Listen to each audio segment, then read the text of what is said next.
ठीक है, मुझे जिसने जितना लिख लिया वहीं रुक जाना। अब स्टार्ट करते हैं। तो आज का टॉपिक है कॉन्सेंट्रेशन ऑफ अ सोल्यूशन।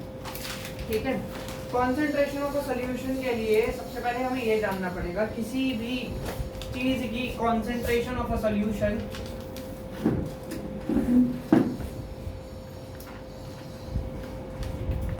किस चीज पर डिपेंड है। किसी भी चीज की कॉन्सेंट्रेशन किस चीज पर डिपेंड होगी। कुछ चीजें होती है, कुछ सॉल्यूशंस होते हैं, कुछ टाइप ऑफ सॉल्यूशन, जैसे सैचुरेटेड सॉल्यूशन, जैसे सैचुरेटेड सॉल्यूशन। सेकंड है अनसैचुरेटेड सॉल्यूशन। क्लियर है? सैचुरेटेड सॉल्यूशन बस हो गया ठीक है। देखिए, सैचुरेटेड सॉल्यूशन, अनसैचुरेटेड सॉल्यूशन, जो आप सॉल्यूट डिसॉल्व कर रहे हो उसकी सॉल्युबिलिटी। क्लियर है? जो आप चीज इसमें डिसॉल्व कर रहे हो उसकी सॉल्युबिलिटी। क्लियर है इतना? इसका है, मुझे पता नहीं होता कि क्लास में वहां बाद में कर लेना। देखिए, तो सबसे पहले सैचुरेटेड सॉल्यूशन के बारे में बात करते हैं। ठीक है, देखिए, at any particular temperature a solution that has dissolved as much solute as it is capable of dissolving. मतलब मान लो सैचुरेटेड सॉल्यूशन में होता क्या है, जितना वो मैक्सिमम डिसॉल्व हो सकता है सोल्यूट, और एक पॉइंट आएगा ना जिस पर रुक जाएगा वो डिसॉल्व होना। फॉर एग्जांपल देखो, एक ग्लूकोज, एक वाटर लिया मैंने, उसमें 1 स्पून ग्लूकोज डाले, स्टिर करा, डिसॉल्व हो गया। 2 स्पून डाले, स्टिर करा, डिसॉल्व हो गया।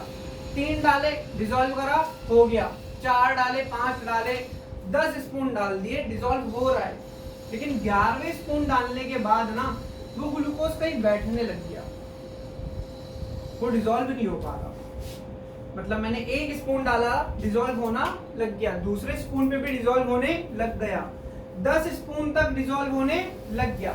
लेकिन जब 11वें स्पून डाला तो ग्लूकोज ने कह दिया कि और मैं डिसॉल्व नहीं होऊंगा। तो यानी 10वें स्पून पे उसका जो सॉल्यूशन बना था वो एक सैचुरेटेड सॉल्यूशन था।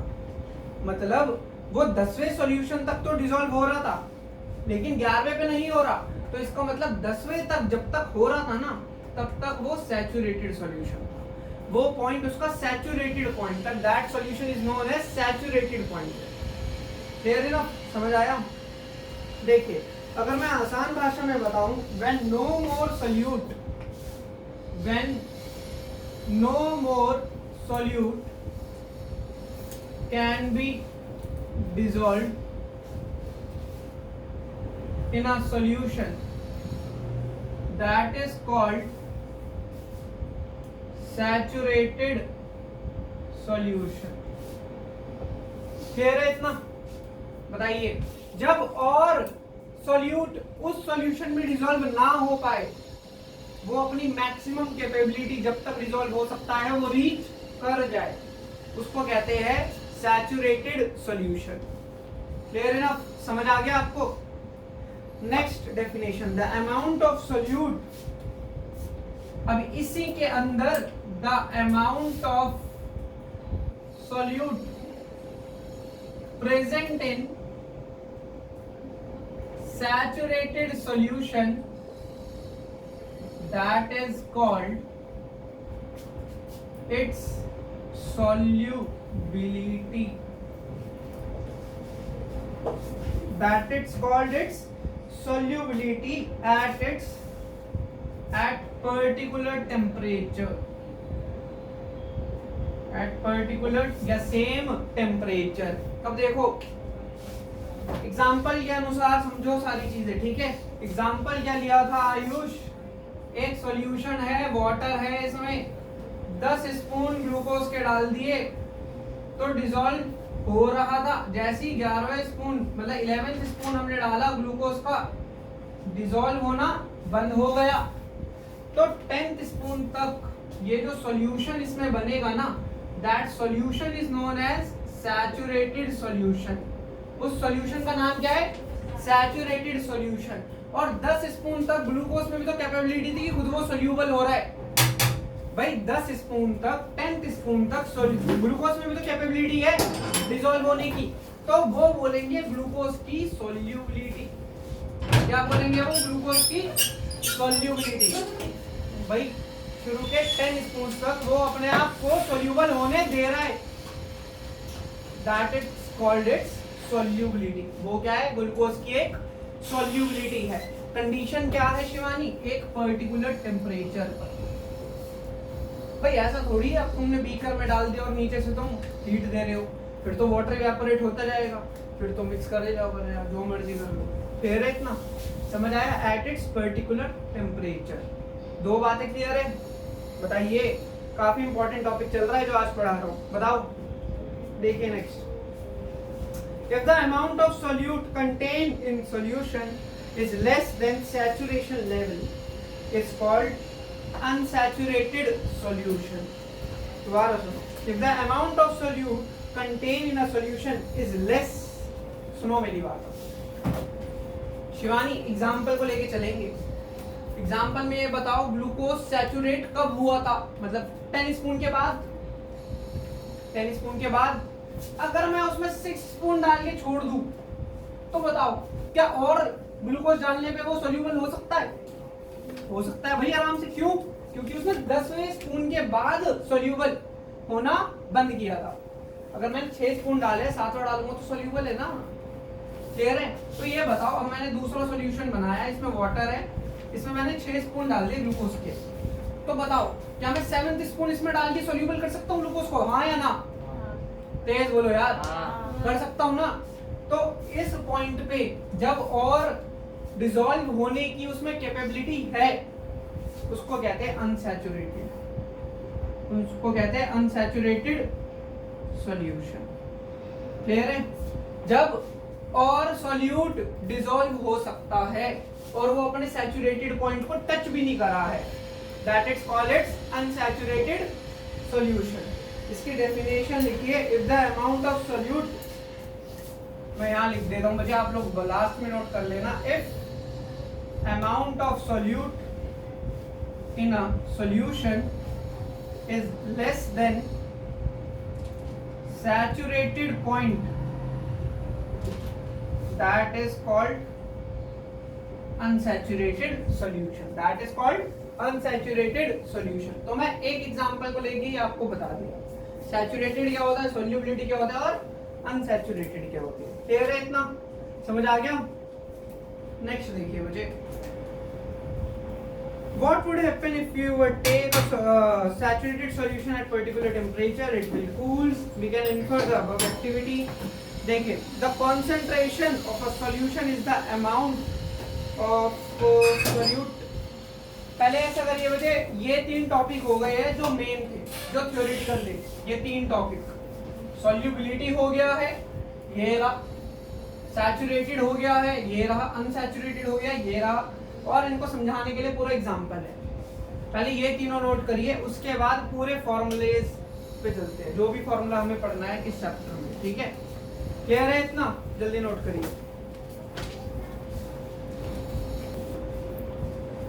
देखिए बेटे, कॉन्सेंट्रेशन ऑफ सॉल्यूशंस ना कैसे निकालते हैं वो सुनो। 3 तरीके होते हैं कॉन्सेंट्रेशन, 3 तरीके होते हैं कॉन्सेंट्रेशन ऑफ सॉल्यूशन निकालने के। ठीक है? फर्स्ट देखो, mass by mass percentage, mass by mass percentage of a solution. अब इसमें क्या होता है वो देखिए बेटे, mass of solute upon mass of solution into 100%। देखिए, mass by mass percent of a solution कैसे निकालोगे? आपको टोटल मास निकालना है। क्लियर है? तो कैसे निकालोगे? जो भी सॉल्यूट का मास गिवन होगा अपॉन में जो भी पूरे सॉल्यूशन का मास होगा। फॉर एग्जांपल, एक एग्जांपल से समझो, ये ग्लूकोज इन वाटर है, ठीक है?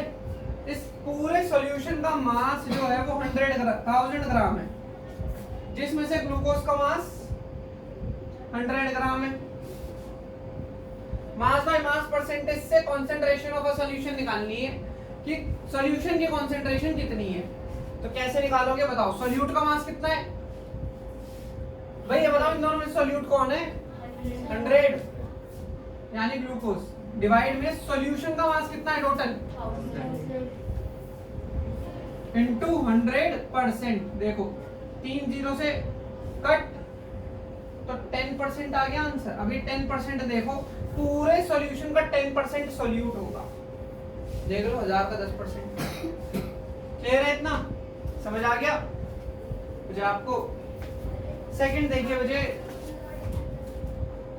Mass by volume percentage, mass by volume percentage of a solution. Mass by volume में इसका मतलब, अगर आपको मास पता हो सॉल्यूशन का तो मास ऑफ सॉल्यूट अपॉन में वॉल्यूम ऑफ सॉल्यूशन इनटू 100%। बेटे समझ आया, मास ऑफ सॉल्यूट अपॉन में वॉल्यूम ऑफ सॉल्यूशन, जो भी सॉल्यूशन का वॉल्यूम होगा, इनटू में 100%। क्लियर है इतना, आपको समझ आया। थर्ड देखिए, वॉल्यूम बाय वॉल्यूम परसेंटेज। अगर आपको दोनों चीजों की वॉल्यूम ही पता है, volume by volume percentage of a solution, देखिए formula, volume of solute upon में volume of solution into 100%।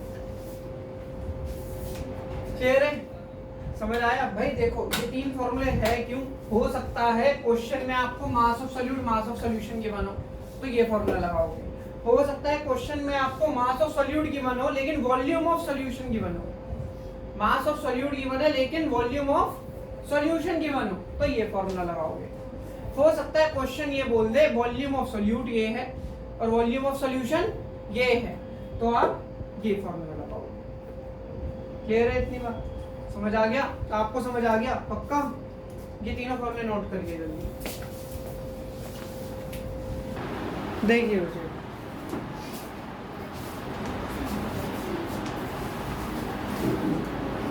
Question मैंने एक बोला है आपको, बताइए क्वेश्चन क्या था। एक मिनट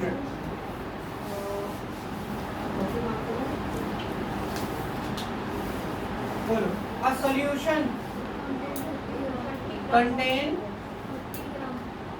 30 ग्राम क्या, sugar and 370 gram water. Calculate concentration. अब सुनो होगा कैसे, हमें शुगर और वाटर की कॉन्सेंट्रेशन गिवन है, सीधा ये फॉर्मूला लगाया, सारे बच्चों ने 30/370 × 100। नहीं, सबसे पहले मास ऑफ सॉल्यूशन निकालो। मैंने सॉल्यूशन लास्ट क्लास में आपको बताया था, सॉल्यूशन होता है सॉल्यूट प्लस सॉल्वेंट। सॉल्यूट कितना है, सॉल्वेंट कितना है, टोटल कितना हो गया 400 ग्राम्स। भाई सॉल्यूशन लिखा है ना मैंने नीचे, तो सॉल्यूशन बनता किससे है, मैंने लास्ट क्लास में बताया है ना, सॉल्यूट और सॉल्वेंट से सॉल्यूशन बनता है। समझ आया। तो सॉल्यूशन का जब मास निकालना है तो डिवाइड में 400 करोगे ना, समझ आया। तो देखिए इस फॉर्मूले के अकॉर्डिंग मास ऑफ सॉल्यूट, इन दोनों में से सॉल्यूट क्या है, साफ नजर आ रहा है, क्या है सॉल्यूट, शुगर है, दैट इज 30 ग्राम्स, और मास ऑफ सॉल्यूशन कितना है 400 ग्राम्स, क्योंकि मास ऑफ सॉल्यूशन दोनों को प्लस करके निकलेगा, सॉल्वेंट होता है ज्यादा वाला, आपने सॉल्वेंट का इनपुट कर दिया यार, समझ आया। डिवाइड में 400 इंटू 100%, 0 से 0 गया 30 और इसको कैंसिल करा 7.5% आंसर, समझ आया। 7.5 आंसर, चलिए नोट।